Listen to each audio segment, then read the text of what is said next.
Right, okay, so hey guys, it's PSL here, and I'm here with another random one-off special video, and I just want to say a small channel update here. Basically, you may have noticed over the past couple of weeks, or, you know, for the past brief amount of time, couple of weeks, maybe even 3 weeks, the videos just seem to have felt a bit rushed, in part. Maybe you haven't felt that, but I've definitely felt that when I've been editing the videos and putting them up. That's just because it's a combination of A, a lack of series ideas after my PS3 broke, and B, just this period of time, the past couple of weeks, and in fact the week after, although the week after that I mean today's the 7th of April that I'm recording this, so that'll give you some context, but right now I'm in a bit of a period of time where I really don't have a lot of free time, hence why I've just been getting out these quick random videos. The Gran Turismo 6 video you will have seen earlier on, all this and that. I just want to say that, you know, yeah, I have got a series idea. It will be coming out within the week that this video comes out. Hopefully a brand new series idea. Well, hopefully, I say it's a new idea. I've done the intro to it. Hopefully that should be out next week, and then we'll get some proper consistency back onto the channel. And also, I did record a R-Factor face cam video earlier on, you know, just to lose some originality. But I did record a face cam R-Factor video, and it was awful. I mean, not just subjectively, it was awful. From a quality standpoint, audio quality, the lighting, it was horrible, honestly. So I've been talking about face cam videos for a while. That's going to be less frequent than I thought it was going to be. So face cam videos, I reckon they'll be reserved for maybe subscriber specials. You know, it's going to be a less frequent thing. I do plan to do face cam videos, but on a much more infrequent basis than I've been talking up recently. But anyway, because that video which I recorded earlier on today, that R-Factor video is so god-awful, I know I could just remove the face cam, but then even the audio quality is still bad, so it doesn't matter. I'm going to quickly record this replacement video, and then hopefully, as I said, I'll get some consistency back on the channel soon. Well, some series, rather. You know, I'm just trying to get some videos out for you. But anyway, enough of that. We're going to be doing some time trial on the classic cars on F1 Championship Edition. We've got some amazing cars here. You got the Lotus 72, the Cooper Climax. We've got all sorts of beautiful things here. I mean, the Lotus 49C, that was Jochen Rindt's car, I believe. And then, wow, I mean, we've got some wonderful cars here, absolutely wonderful. And then we've got this, which, oh my word, I remember driving this car, it's horrible. Do you know what, actually, we'll go for this one first. Where shall we test these cars? Oh, Jerez.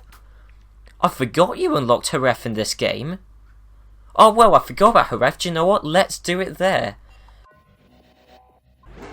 Right, okay, so here we are with an Alfa Romeo. What was it called again? Who knows? I remember this car, driving this car in this game before, and it... Oh my word, well, I mean, this may just be the camera angle, but I'll tell you what, the wheels don't look straight. I mean, look, I'm trying to drive in a straight line, but I've got to weave left and right just to have, you know, just to go in a straight line. The car will just weave from side to side ever so slightly on a straight. It's horrific, but things are going reasonably well. I mean, the fact I haven't actually spun this car yet is a positive.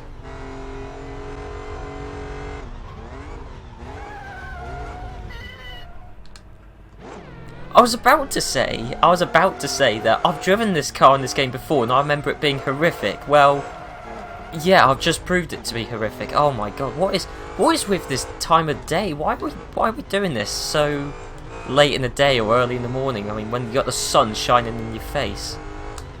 If somebody got even a bronze while driving this car on any of the circuits. Okay, that went well. That was my fault, I'm not going to lie there. I mean, I forgot the Jerez layout. I don't think I've driven on Jerez since F1 2013. What a game that was.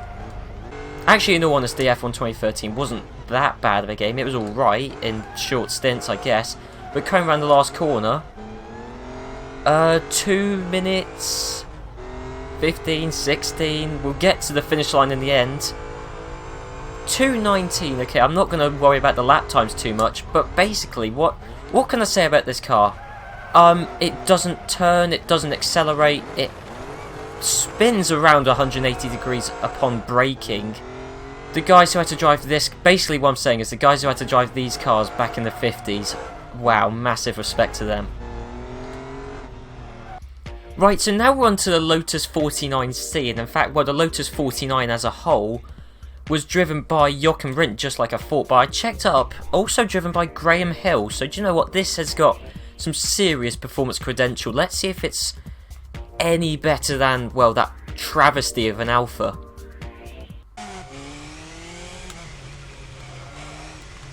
Oh my word, this car is amazing!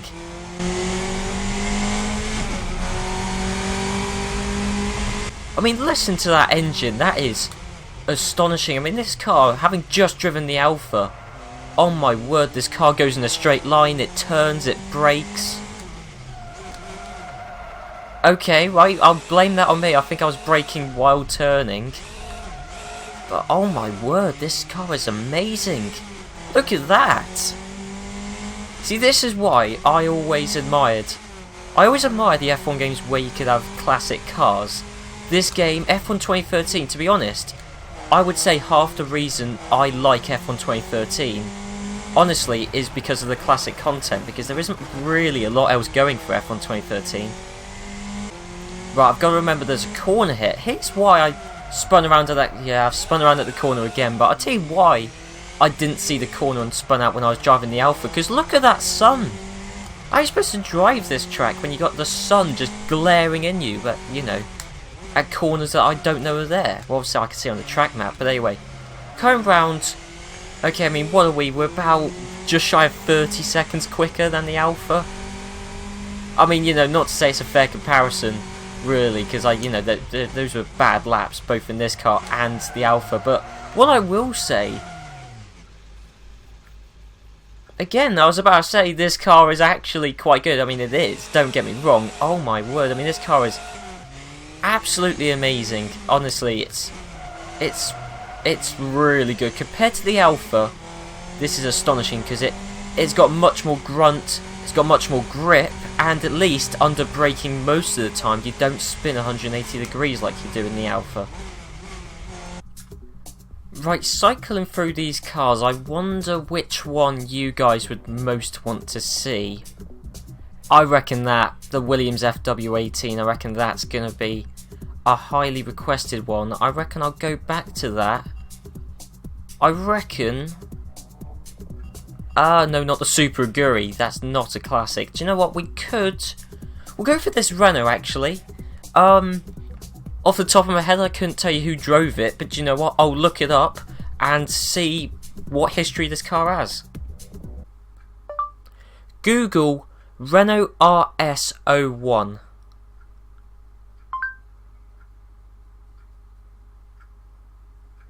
Oh, right, it's actually...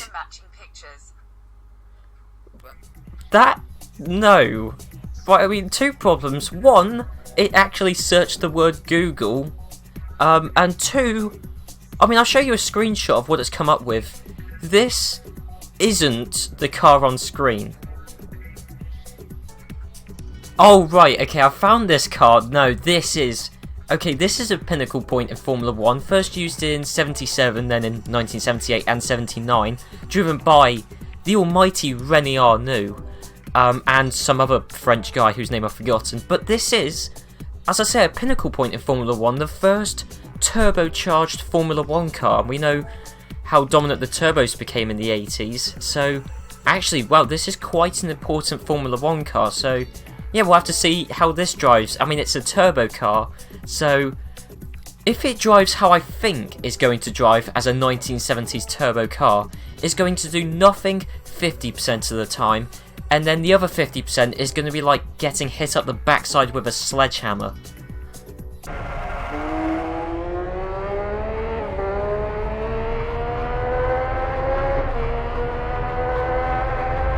It doesn't sound quite like I thought it would, and it revs I mean, only up to 12,000 RPM. That's surprisingly low.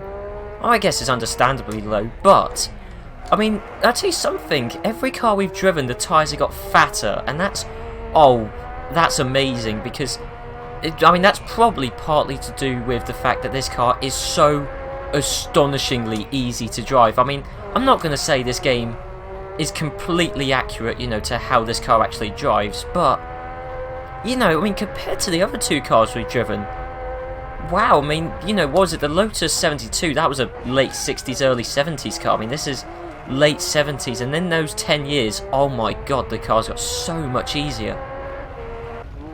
Okay, right, yeah, I was thinking, no, it is a turbocharged car. I was wondering where the turbo is. Yeah, it does.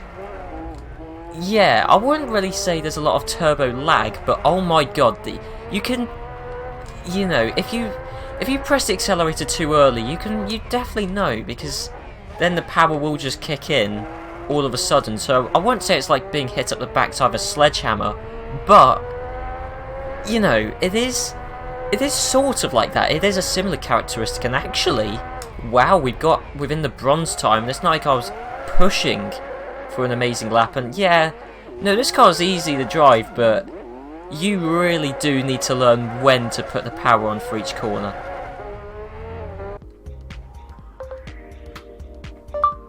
Williams FW18. What do you mean speak now? I have spoken.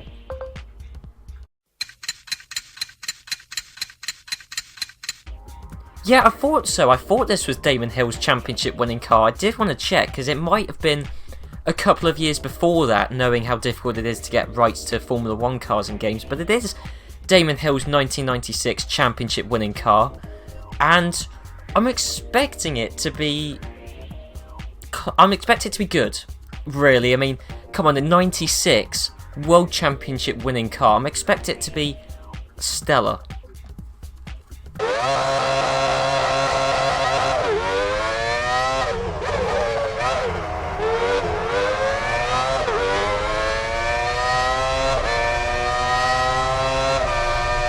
Oh my word, that is a sound I don't know if we all miss it in Formula 1, but I certainly do. I mean, I'm not one of these people who say, oh, noise, you know, we need louder engines in Formula 1, but, I mean, I wouldn't go, you know, raving for it, but I'll tell you what, I do think that, the lack of sound we get in the cars nowadays, you know, it probably doesn't help the show of Formula 1. So anyway, to answer the question, how good is this car? Well, let me put it this way. I'm not surprised Damon Hill won the 1996 World Championship with this. I mean, this is... Why is it whenever I talk about how good a car is, I always crash it? Oh, look at that. I can't see where I'm going now, but... Look at that. That is a beautiful, beautiful livery. Do you know what? I've lost everything I was going to say. I was going to say something about how amazing this car is. I've actually completely lost it.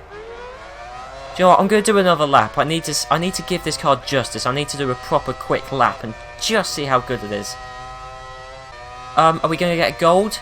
Are we going to get a gold in a 96 car? Oh, we are actually. Nice. It's a new... Well, I say a new lap record. I've never actually done a clean lap on Jerez on this game before. And there goes myself speeding off into the distance. Right, just so you guys don't feel shortchanged, we'll drive one last car. Maybe the Cooper Climax? Cooper Climax. Anyway, this car, oh my word, assuming I found the right car on Wikipedia, look at the notable drivers: Sterling Moss, Jack Brabham, Bruce McLaren. And in fact, one thing I did say in that R-Factor video, and I'll repeat it here, Jack Brabham I see personally as one of the greatest guys ever to grace Formula 1. Jack Brabham, just the stuff he achieved was phenomenal, and it's something that's never going to be replicated again. The only guy ever to design, build and drive your own championship winning car. I mean, will you ever see Adrian Newey being a Formula 1 world champion? Of course not. And will you ever see the likes of Felipe Nasr designing his own F1 car? Of course not. But hey, This isn't a Brabham car, so I don't know why I'm gushing over Jack Brabham. Let's just try this out. One lost car in this video.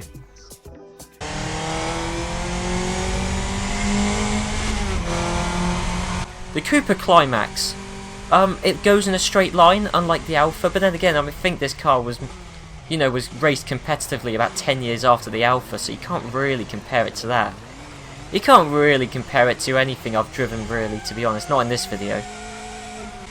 But I mean, this car does share a few characteristics to the Alfa Romeo. I mean, you can tell this car's rear-engined, you really can. I mean, obviously the Alfa Romeo wasn't, the Alfa Romeo was front-engined, but aside from... There's a little fin on the back of this car, that's awesome.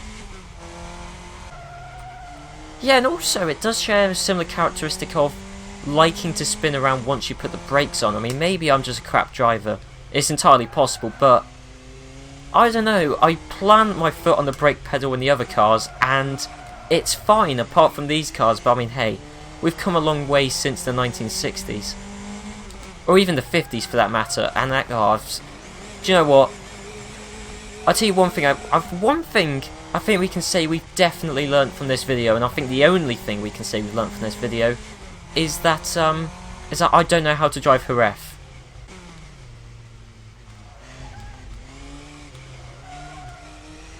Okay, it went round that horrifically slowly, but I mean, that's like the best I've taken that corner all day, apart from the fact it was so slow. And coming round the last corner, don't brake late, don't brake late. Judge that pretty well. Round the last corner. Okay, no, we'll do a sub 2 minute lap. We've done Cooper proud there, and all the other people who drove this car. I mean, Wolfgang von Trips, he was also on the list as well, the late great von Trips, and yeah, we'll just let that Cooper speed off into the distance. God, I nearly went off at the first corner there. In fact, I think I did. Right guys, so I hope you enjoyed this video. Be sure to leave a like, a comment, and I know I've done a few one-off videos on this channel recently, but that's just been the nature of the time I've had and everything. But I will get a series, a proper series on this channel again, obviously alongside Motorsport Manager. I mentioned R-Factor a couple of times in that video, or in this video. That's the clue I'll give to my future series coming up. It is on R-Factor. I won't say any more. If you follow me on Twitter, or even if you just check my my tweets every other day or whatever, you probably will see, I will have tweeted something about that series by now, giving you some extra ideas as to what it could be, but I'm pretty excited for it. I hope you guys are, and I'll see you for whatever video comes out next, which hopefully will be the first episode in that series. So I'll see you then.